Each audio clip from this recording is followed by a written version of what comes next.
नमस्कार दोस्तों, आप देखने जा रहे हैं रिपब्लिक भारत का डिजिटल मीडिया प्लेटफॉर्म और इस प्लेटफॉर्म पर हम अभी ताज़ा खबरों को रखते हैं और जो अभी जो हालात हैं, खासकर भारत और पाकिस्तान के बीच जो तनाव की स्थिति थी, तो पहला सवाल जो दिमाग में आपके भी आ रहा होगा कि क्या तनाव खत्म हो गया, सीज़ फायर का मतलब क्या है, वर्ल्ड डिप्लोमेसी किस तरफ जा रही है और सबसे बड़ी बात कि पाकिस्तान ने अभी तक अपने जो एयर स्पेस है उसे खाली रखा है।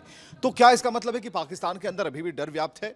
हमारे साथ ग्रुप कैप्टन यूके देवनाथ जी हैं, स्वागत करते हैं आपका। सर, ये 4 सवाल जो हैं अभी मौजूद हैं, लोगों के दिमाग में ये सवाल आ रहे हैं।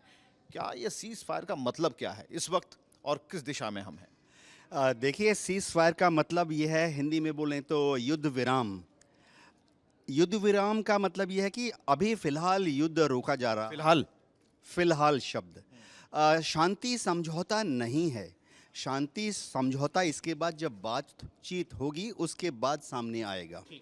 युद्ध विराम अभी जो हो रहा है सीज़ फायर का प्लान, इसमें उभय पक्ष अपनी अपनी फ़ौजों को आदेश देता है कि दोनों जो फ़ौजें हैं वो एक कदम पीछे लें और अपने अपने हथियारों से दुश्मन पर वार करना बंद करें। जैसे कि हम देख रहे थे कि पाकिस्तान की आर्टिलरी और हमारी आर्टिलरी फायर कर रही थी तोपखाना, उसको हमने रोक दिया है। पाकिस्तान भी कोशिश कर रहा है रोकने की, रुक जाएगा आज। इसी तरह से उभय पक्ष एक दूसरे पर। सर, एक सवाल है, यहाँ पर रोकना चाहूँगा आपको। एक सवाल है, फिर देर कहाँ हो गई? जगह सीज़ फायर 5 बजे, ये 8 बजे से गोला बारूदी हो रही थी, लोगों को लगा कि ये क्या हो रहा है, तो ये था क्या सर? हाँ, ये बहुत इंटरेस्टिंग सवाल है। होता ये है कि जैसे हम और आप तो 5 बजे 6 बजे टेलीविज़न पर देख लिए इस खबर को। फॉरवर्ड एरियाज़ में जो यूनिट्स डिप्लॉय होती हैं, ख़ासतौर से पाकिस्तान की तरफ, चाहे वो जवान हो, जेसीओ हो, ऑर्डिनरी जवान और जेसीओ और यंग कैप्टन्स जैसे हैं, मेजर्स हैं, वो जोशीले होते हैं और जाहिर बात है कि वो इंतज़ार करते हैं कि वो अपना हुक्म टेलीविज़न से नहीं लेते हैं। वो इंतज़ार करते हैं कि ऊपर से छपा हुआ ऑफिशियल फॉर्मल ऑर्डर आए ऑन पेपर। तो तरीका ये होता है, हमारी फ़ौज में भी है, पाकिस्तान की फ़ौज में भी है कि आर्मी हेडक्वार्टर से, एयर हेडक्वार्टर से वो खबर जाएगी कमांड हेडक्वार्टर। कमांड हेडक्वार्टर उसको लिखित ऑर्डर देगा कोर हेडक्वार्टर को, कोर हेडक्वार्टर से डिव हेडक्वार्टर को, डिवीज़न हेडक्वार्टर से ब्रिगेड हेडक्वार्टर, ब्रिगेड हेडक्वार्टर से बटालियन हेडक्वार्टर। उसमें थोड़ा समय लगता है। यही लेट हो गया पाकिस्तान। पाकिस्तान में लेट हो गया, कम्युनिकेशन लाइन ब्रेक डाउन होती हैं, ये सब देखिए वायरलेस सिस्टम के सिस्टम से होता है। इलेक्ट्रॉनिक कम्युनिकेशन हर समय हर जगह, जो सबसे दूर वाला पेड़ के नीचे जो 3 तोपें लगी हैं वहाँ तक पहुँचने में थोड़ा समय लग जाता है।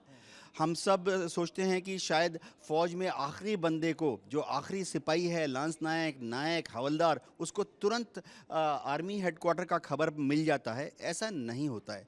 और एक और चीज़ मैं बता दूं, हमारी तरफ जो हमारे ऑफिसर्स हैं, खासतौर से यंग ऑफिसर्स, कैप्टन, मेजर्स, थोड़े डिसिप्लिन्ड हैं। हमारे जेसीओस को बोला जाए कि फायर मत करो तो वो फायर कंट्रोल करवा लेते हैं अपने जवानों से। पाकिस्तान की तरफ थोड़ा उनके जो यंग कैप्टन्स हैं, मेजर्स हैं, जेसीओज हैं, जवान से थोड़ा ज़्यादा जोशीले हैं, उन्मादी हैं, डिसिप्लिन कम है, फायर कंट्रोल नहीं कर पाते। ये हमने पहले भी देख चुके हैं। देखिए सर, एक एक सवाल जो है इसके जस्ट बाद, ये तो पूरा प्रोसेस आम जनता को समझना बेहद ज़रूरी था कि कैसे भारत की जो सेना है उसमें अनुशासन बहुत ज़्यादा है और एक जो हायरार्की है कि कैसे ऑन पेपर दस्तावेज के तौर पर जब तक हाथ में नहीं आते तो हमारे पास ऐसी सारी चीज़ें विकसित हैं। दूसरा सवाल ये है कि सर, जो हमारा देश है बहुत भावनात्मक तरीके से सैनिकों से भी जुड़ा हुआ है। भारत हमारी माँ है, लेकिन सवाल है कि जो सीज़ फायर हुआ, लोग ये समझना चाहते हैं कि जीत के मुहाने पर खड़े होकर फिर हम बैक क्यों आए? देखिए, मैं इसका शुरुआत ऐसे करूंगा कि क्योंकि मैं खुद फाइटर पायलट था, 34 साल तक एयरफोर्स में काम किया, मिग 23 उड़ाया, हमेशा तत्पर रहते थे और बड़ी तमन्ना थी कि एक दिन मौका मिले जाकर दुश्मन के ऊपर बॉम्ब्स गिराऊं। इस पृष्ठभूमि से मैं जवाब दूंगा।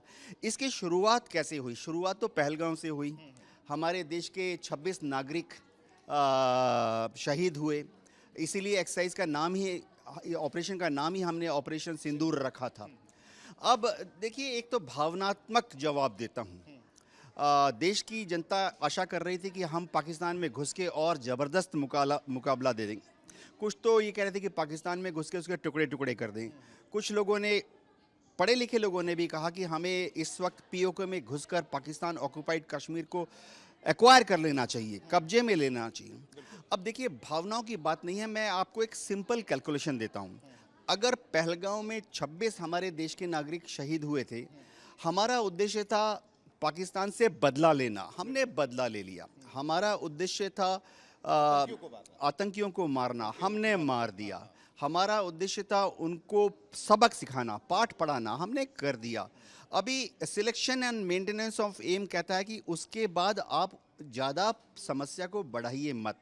मैं दर्शकों को बोलना चाहता हूँ, सब समझिए, हमारा देश महान देश है। अगर हम पाकिस्तान पर हमला कर देते हैं, ज़मीनी हमला कर देते हैं, यानी फ़ौज को हुक्म दे दिया जाता है कि फ़ौज इंटरनेशनल बॉर्डर क्रॉस करके दूसरी तरफ चला जाए। पहलगांव में तो हमारे 28 देश के सपूत शहीद हुए। अगर युद्ध चालू कर देते हैं हम हमारी तरफ से, तो 28 क्या 280 जवान मारे जाएंगे।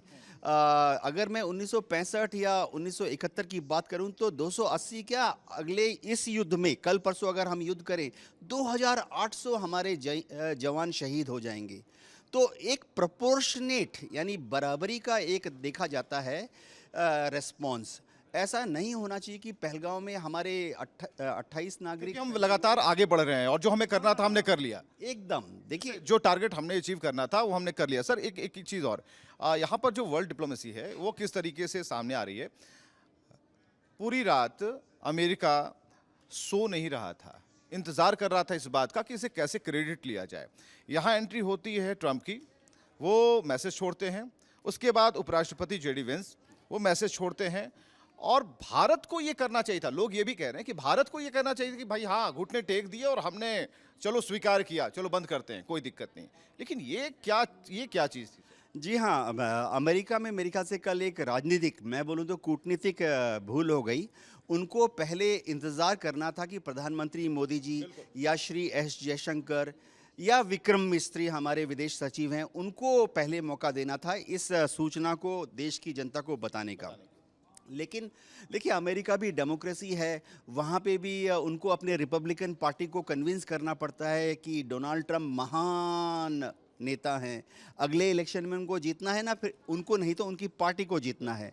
जेडी वांस को मालूम है कि अभी तो वाइस प्रेसिडेंट हैं, हो सकता है कि कुछ कल राष्ट्रपति के लिए खड़े हो जाएं, तो उन्हें भी अपनी एक ऐसी इमेज आगे बढ़ानी है दुनिया में और अमेरिका के मतदाताओं के सामने कि वो बहुत ही सुलझे हुए नेता हैं और दुनिया भर की जितनी प्रॉब्लम्स हैं उनको सॉल्व कर सकते हैं। तो लेकिन मेरे ख्याल से अगर मैं एडवाइज़र होता जेडी वांस का या डोनाल्ड ट्रंप का, तो मैं इंतज़ार करता जब तक कि मोदी जी को और एस जयशंकर जी को इसका अनाउंसमेंट करने का मौका देता पहले।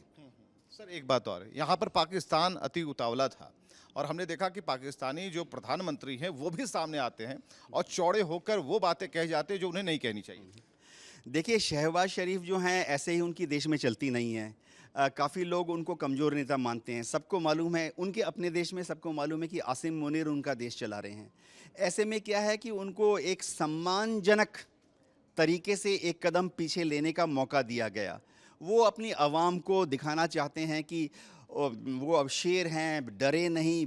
भारत का मुकाबला उन्होंने कड़ाई से किया, क्योंकि उनको भी तो, उनकी पार्टी है पीएमएलएन नवाज़, तो उनको भी पीएमएलएन को भी तो इलेक्शन जीतने हैं। सबसे बड़ी बात तो है, अगर पाकिस्तान की जनता को ये लगे कि शहबाज शरीफ कमज़ोर हैं, तो वो तो उनको धर के पीट के मार डालेगी। हमें भूलना नहीं चाहिए कि उनकी जनता कोर कमांडर के घर में घुस गई थी।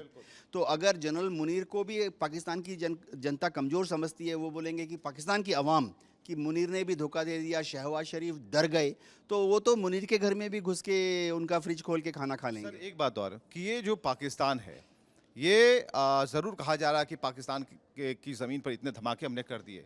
पाकिस्तान पीछे गया सर, पीछे गया, विकास में भी पीछे चला गया। तो ऐसी स्थिति के लिए क्या वहाँ सिर्फ मुनीर जिम्मेदार है, या फिर जो पूरी उनकी जो डिप्लोमेसी स्टाइल है, जो पाकिस्तान को चलाने का स्टाइल है? हालांकि पाकिस्तान कैसे चल रहा है भगवान भरोसे। जी हाँ, भगवान भरोसे चल रहा है, अल्लाह भरोसे चल रहा है।